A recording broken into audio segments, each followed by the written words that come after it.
get started. I think we have everybody pretty much here reading and writing today. Our first order of business is going to Leon.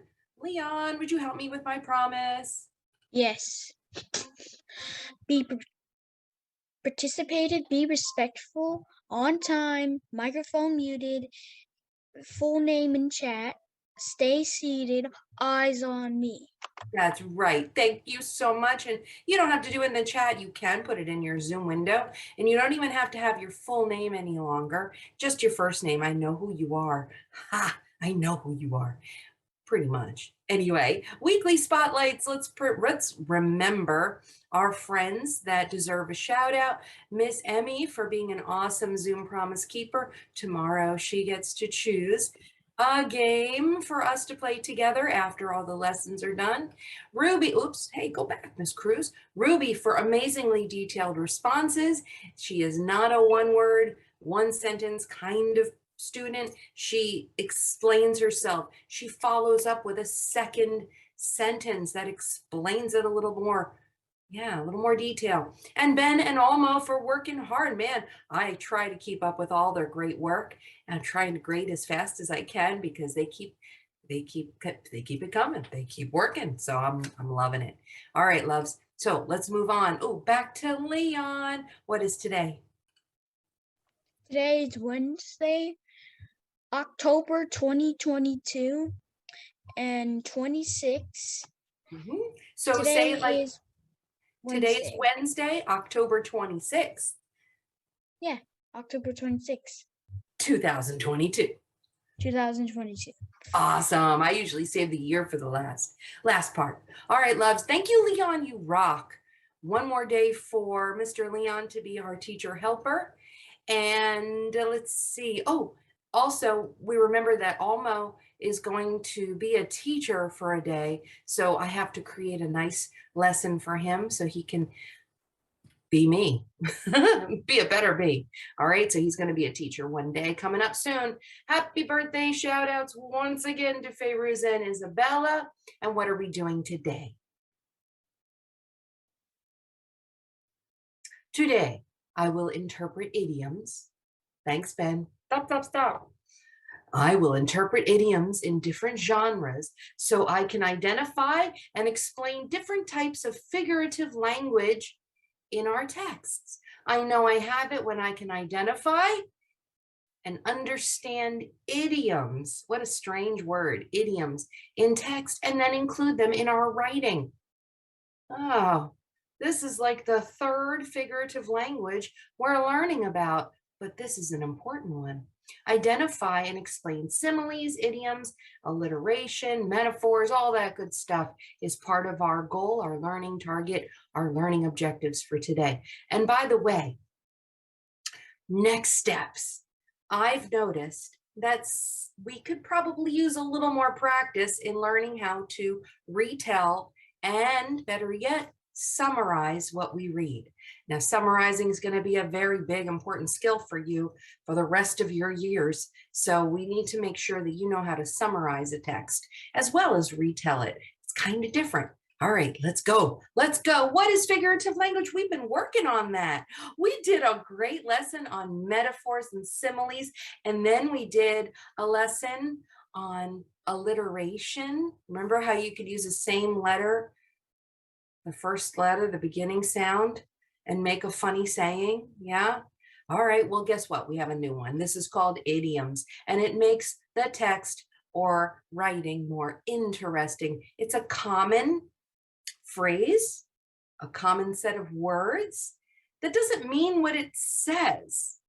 It doesn't mean what it says. It's really weird and funny in a way because these are some common phrases that we use to make life a little more interesting, make our writing and our speaking more interesting.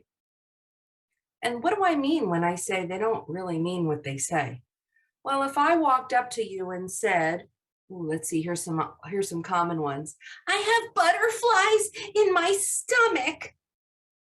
Do I really have butterflies in my stomach? No, that doesn't actually mean what it says. Or how about this? I feel as snug as a bug in a rug. That doesn't mean that I'm a bug inside curled up in a rug.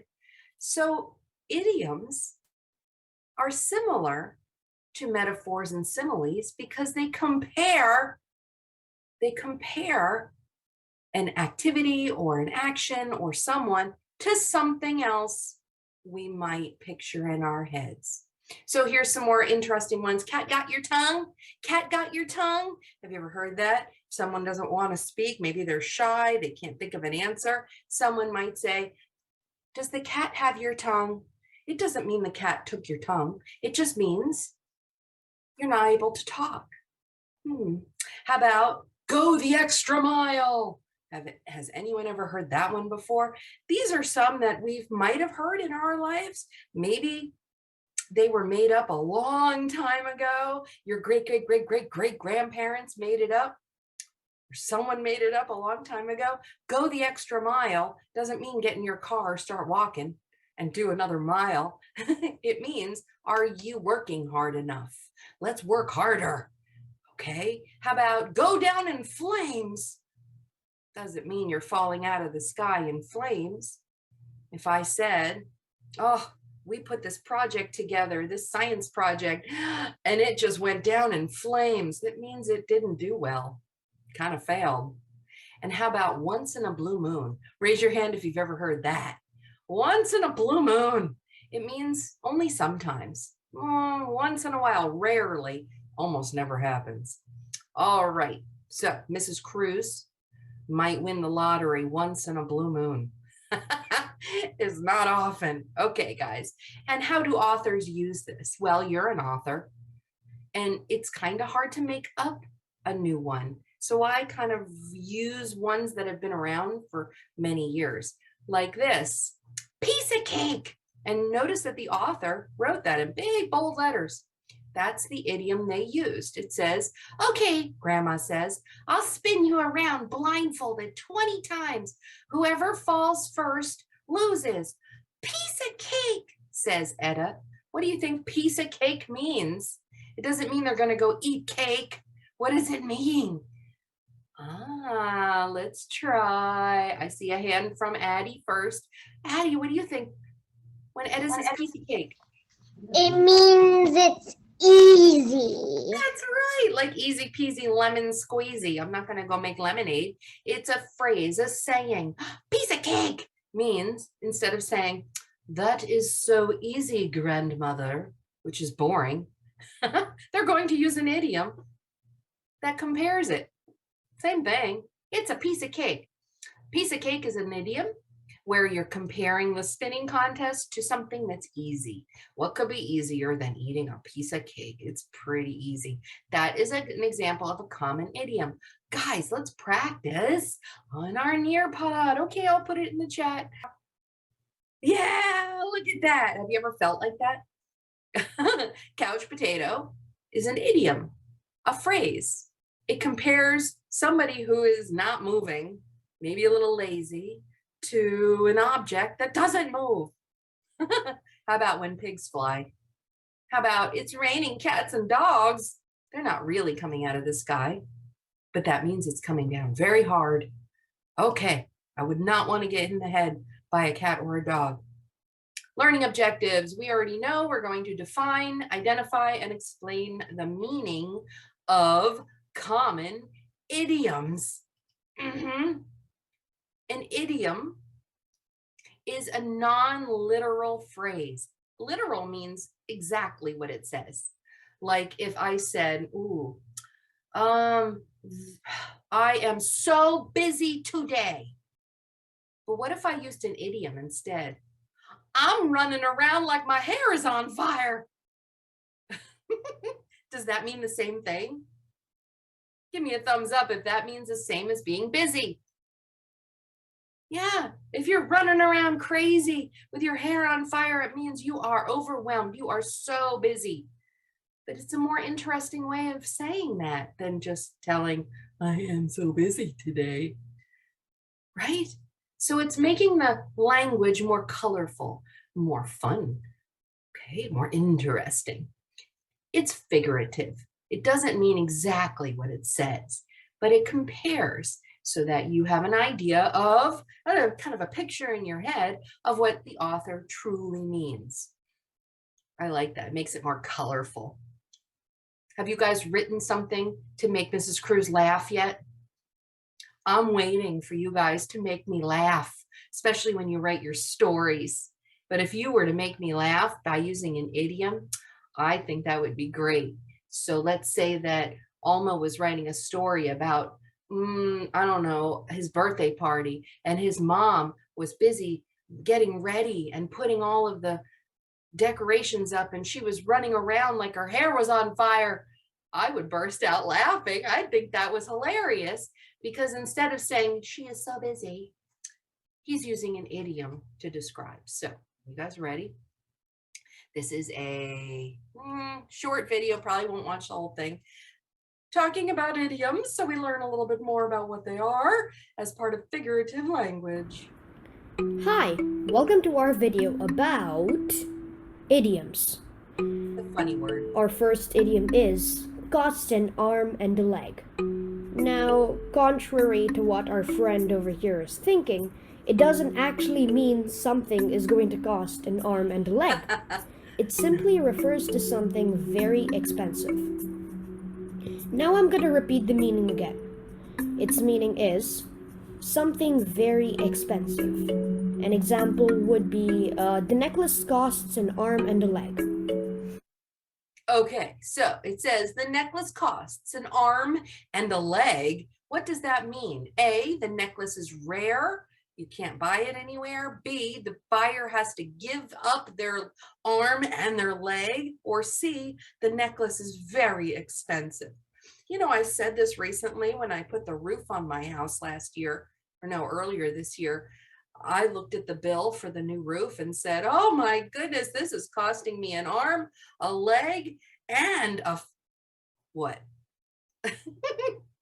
What else would it cost me? That would be kind of fun to say, but truly means it's expensive. If you said C, when someone says, oh, that costs an arm and a leg, that actually means something is expensive. So C is the correct answer. Very good. All right, let's go on a little bit more. And for another, we have break a leg. Break a Clearly, leg? this doesn't mean to tell someone to break a leg. I'm fairly certain you've never wished that upon somebody. I hope not. Its figurative meaning is to wish good luck. Good luck. The blank meaning of break a leg is good luck. The literal, that means it means what it says, or ready? Figurative. What is our lesson all about? Literal or figurative language? Yeah, you remember from the from our learning objective, if you are saying B, yeah, figurative. That's right. This is all great examples of figurative language. My sons used to be in little rock bands when they were just a little older than you. They'd be on stage and they'd be rocking out. And right before they went on, we would say, break a leg, which doesn't mean for them to trip and fall. It means for them, do a good job, enjoy, good luck, you'll do great. That's what break a leg means. Say that a lot of times when somebody's about to do a dance or get on stage or act in a play. All right, let's finish up. If you said B, you got it right. Figurative, not literal. Again, the meaning is wish good luck. Example, break a leg, shouted my friend as I rushed up for my performance. Let's do one more. Our third idiom is let the cat out of the bag. Would you actually extract a feline from a paper bag? No. No. When you say, hey, you let the cat out of the bag, do you think that means A, you told somebody's secret? B, you freed a cat out of a bag? C, you got a pet cat? A lot of you have heard that before, haven't you? Hey, you let the cat out of the bag means A, you told a secret you shouldn't have told. Don't let the cat out of the bag. That means don't tell someone's secret. Okay, so A is correct, and we are finishing up. Let's go on to the next section. And what are we doing next? Uh-oh, what's this? Another one. Showed the next picture. Oh, A examples. potato on a couch, eh? That's funny. A couch potato is someone who spends most of their time watching television. Okay, type in the chat. Who's somebody that you know that could be considered a couch potato? Loves to sit around, doesn't like to get up and do a lot of work. Who might be a couch? Don't call Mrs. Cruz a couch potato. Okay, sometimes I'm a couch potato. Who is somebody that you think is a couch potato? Loves to sit there, watch TV, maybe sits on their phone instead of going out and doing so. Oh, look at those answers. I'm not telling. I won't let the cat out of the bag. Shh, don't say who. All right, guys, let's continue. And out of the chat in 5, 4, hands in the air in 3, 2, 1, hands up. And doesn't Thank exercise you. or have any interesting hobbies. No exercising. You Oh, can no. say, Sam is a couch potato. A frog in your throat Oh, means to frog find in it your difficult to throat. speak clearly because of a cough or a sore throat. Got it. when I had a cold, I sounded you know who was just talking about this? Almost family was just saying that he had a sore throat and he sounded like a teenager, like a really old guy. Hi, Almo. Is that true, Almo? Were you talking like that? So someone would say to you, do you have a frog in your throat? It's an idiom. It doesn't actually mean he's got frogs in there, but it sounds like he's croaking. Okay, let's go on and do one more. Get ready to type in the chat. Talk. That's pretty clear. Cat got your tongue. We ask a person, cat got your tongue? When they are quiet and aren't talking or responding when we expect them to. Why don't you reply, Rob? Cat got your tongue? So it doesn't actually mean a cat has your tongue. It just means it's a nice, flowery, interesting way of saying that person is not speaking. Why aren't they talking?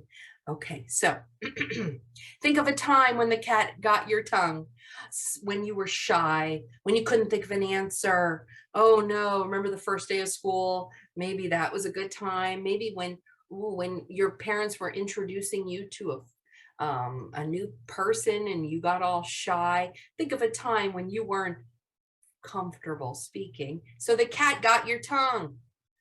Can you type it in the chat?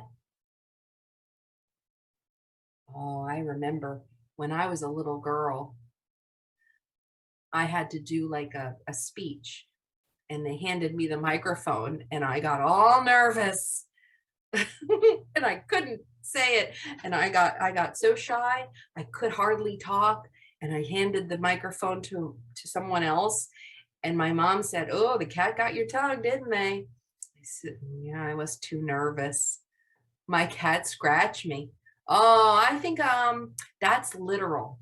We're talking about real cats. This is a figurative language, so there aren't really any cats. This is just saying when you were too shy to talk. Anybody have an answer on when they might have been too nervous or shy? Oh, when you were sad. Very good. Maybe you were so sad you didn't. Oh my goodness, there's another one. Maybe you're so sad that you were, too sad to talk about things or weren't ready. To your doctor. That's a great one too. Yeah. Now, Ben, too shy to talk. All right, guys, in 5. Ooh, yeah, when your doctor asks you a question, you're like, Good work. 3, 2, 1, hands in the air and out of the chat. I see some hands. I don't see all my hands. Hands. Thank you. Here we go. Now remember, this is figurative language. It's not truly about what it says. So, okay, hands out of the chat. Is this going to move for me? Man, Nearpod is slow. I think everybody in the planet. Oh. In your own words, share. Okay, so I'm going to make this big. What do you think hold your horses means. It has nothing to do with real horses, guys. But if I said, oh, hold your horses, do you think it means something? Am I telling you to do something? What do you think it is? Hold your horses. Anybody coming up with some? Okay, let me give it to you in a scenario. Are you ready? Mom, come on, let's go. We're gonna be late. Hold your horses. I have to make sure I have everything. It means to wait, right? Oh, let's look at some answers. Slow down, stop, to wait. Yep, very good. Okay. Now let's try one. What do you think when pigs fly mean? What do you think when pigs fly means? And how would you even use that in a sentence? Let's say that Emmy was writing a story and her mom was cooking dinner. I don't know, her mom made some weird food for dinner, something new, and it didn't look very good at all. And your mom was trying a new recipe and she said, come on, try it. And Emmy said, when pigs fly. Kind of rude, but you know. What do you think the meaning is? Never. That's right. If you said never, I'm never going to try that. I'm never going to eat that. I'm never going to. That's when pigs fly, because pigs don't fly. So say never, never. Who's going to write that in the yeah, oh, there it is. Mackenzie says no. It also means no. No, thank you is a nicer way to say it.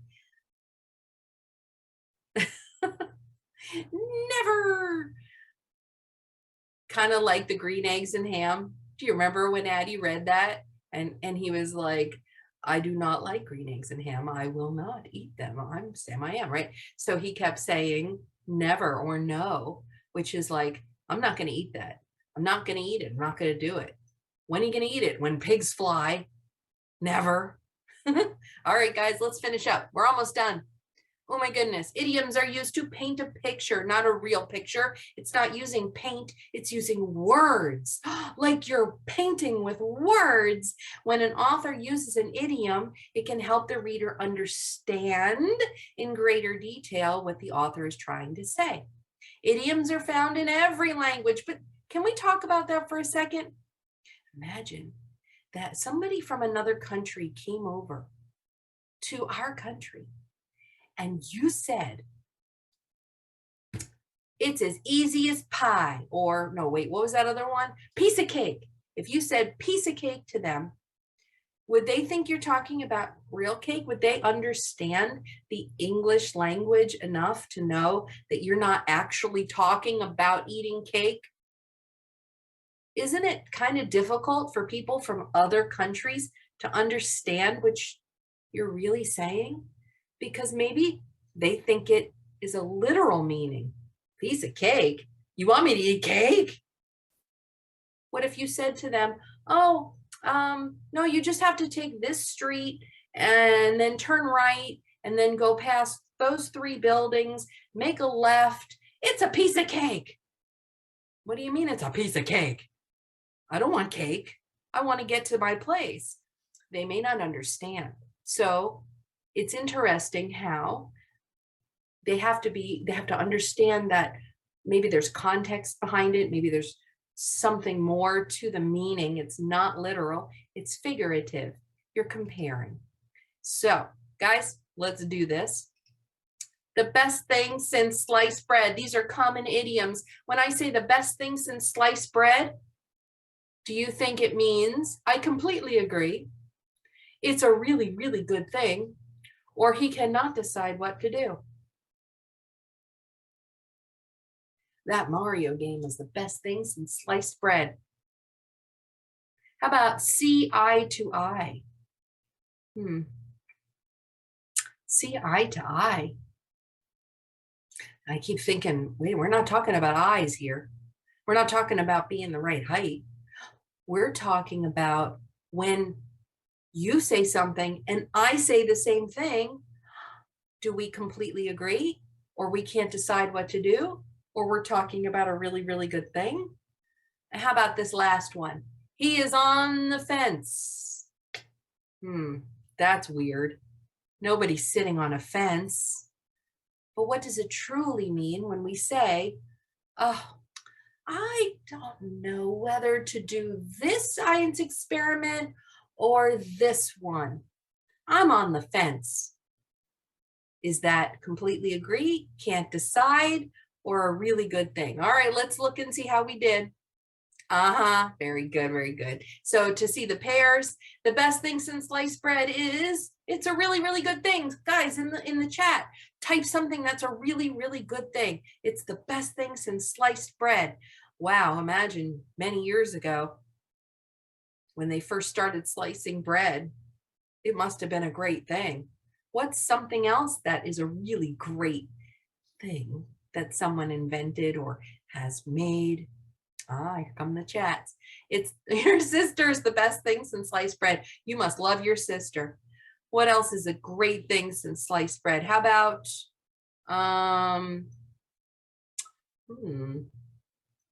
best thing since sliced bread? Aw, your mom. Oh, I love that, Frank. I agree, Frank. Lightning. Ooh. I hope you're talking about the team. Ben, what does that say? Read it to me. The airplane. Airplanes are the best thing since sliced bread. Nice work. Otherwise, we'd have to drive in a car or walk the whole way, right? Excellent. Okay, guys. In 5, 4, 3, 2. You guys are the best thing since sliced bread. Oh, thank you. Me too. And you too. A new Mario game. My mom and dad. Ice. Ooh, when they invented ice, that was the best thing. Yeah. All right, guys, out of the chat. And let's, I'm going to draw a line with you.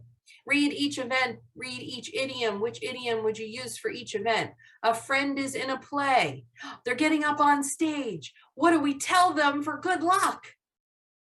Pulling your leg, take it with a grain of salt, break a leg, you miss the boat, or hit the sack. Here I go. If someone's getting up on stage, tell them, break a leg, instead of saying good luck. Try the next one. You missed a movie because you were playing outside. You missed something. Ooh, there's a clue. Did you pull your leg? Pull your leg. Take it with a grain of salt. You missed the boat or hit the sack. You would say, oh, you missed the boat. Sorry. You missed it. You're very tired. I want to go to bed. Do you want to pull leg? Take it with a grain of salt or hit the sack? If you said, hit the sack, you got it right. You might have heard that one before. Time to hit the sack. Like a sack is a bed, basically. All right, your friend plays a joke on you. Are they pulling your leg or take it with a grain of salt? Have you heard that one before? No? Oh, it's pulling your leg. Don't pull my leg, man. Don't joke with me. When someone plays a joke on you, now we have different terms for it. We have different idioms nowadays, right? Like cop. Or no, is it cap? It's cap. That's what it is. It's cap. It's like pulling your leg. And how about the last one? You hear a story about a friend. If you hear a story about somebody that may or may not be true, you might say back, oh, take it with a grain of salt. It may not all be true. Common idioms. They help us understand, but they're a part of figurative language, and it makes it a very colorful way of talking. All right, guys, in 5, 4, 3, 2, 1. Circle the idioms. Let's read each one and circle the ones that you've heard so far. Piece of cake. Spill the beans, man. You better tell me everything. Spill the beans. I have so much work to do. He is under the weather. I'm feeling under the weather. That is a huge elephant. I have bigger fish to fry. So, can I give you a clue? 2 of these pictures are not idioms, 2 of them. You can cross them out if you want, but they're too literal. They're boring. They're not colorful or interesting. Only 2 of them.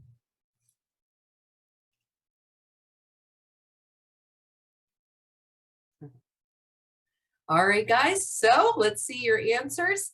And oh, Addie, you found them. Emmy, you found them. Nice job. Mackenzie found them. Lucian found them. Olmo found them. Ooh, this looks good. Oh, Isaac found them. Very nice.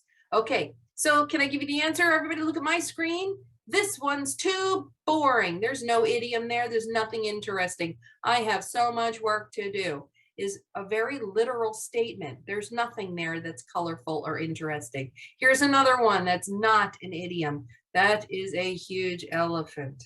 That's literal. That doesn't tell us anything interesting. It doesn't compare with any other object. It just says exactly what it means. However, the rest of them are idioms. Oh, piece of cake. You better tell me everything. You better spill the beans. Bigger fish to fry means you got something more important to do.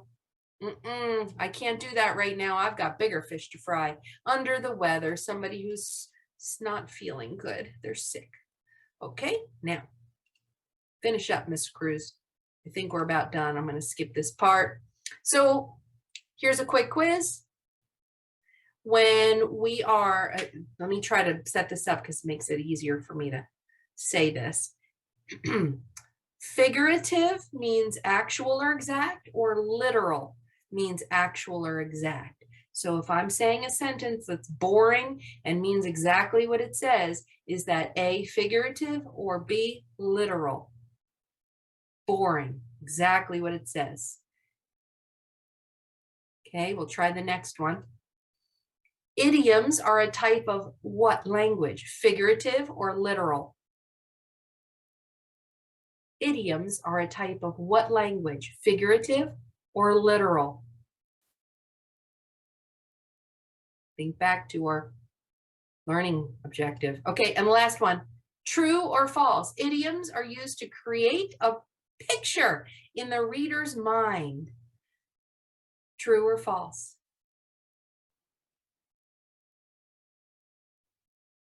Okay, let's see how we did.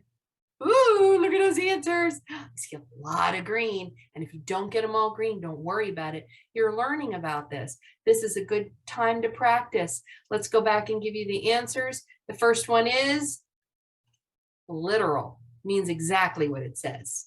It's not figurative. It's not flowery. It's literal. When we have a boring sentence like that cow is walking. I mean, that's boring, right? So that's just a literal sense. Means exactly what it says. Number 2, idioms are a type of A, figurative language. That's right. Figurative, non-literal. It means something different, something flowery and interesting. True or false? Idioms are used to create a picture. Oops. No, it's true. It's true. It's true. True. Now, how confident are you now? Not just in creating new idioms, but maybe understanding a few new ones, maybe even understanding them as you read, and then maybe even what I said earlier, try to put them into your writing. Remember, only lightly season your writing with them. I don't want to see idioms, metaphors, and similes throughout your entire essays, okay? I mean, it would be too flowery, wouldn't it? But if you just lightly sprinkle them in, maybe one here, maybe one at the end. something that makes your writing a little more interesting. So how confident do you feel now? I understand and can explain many idioms. B, I can explain some, but I do need a little more practice. C, I need more practice learning about and explaining idioms. Thank you for being honest. And also, thank you for learning with me. We're done. I need to run to our small groups. Our small groups 1 start in 7 minutes. So I'm going to wave goodbye. Bye. I'll see you soon. Love you guys. Bye.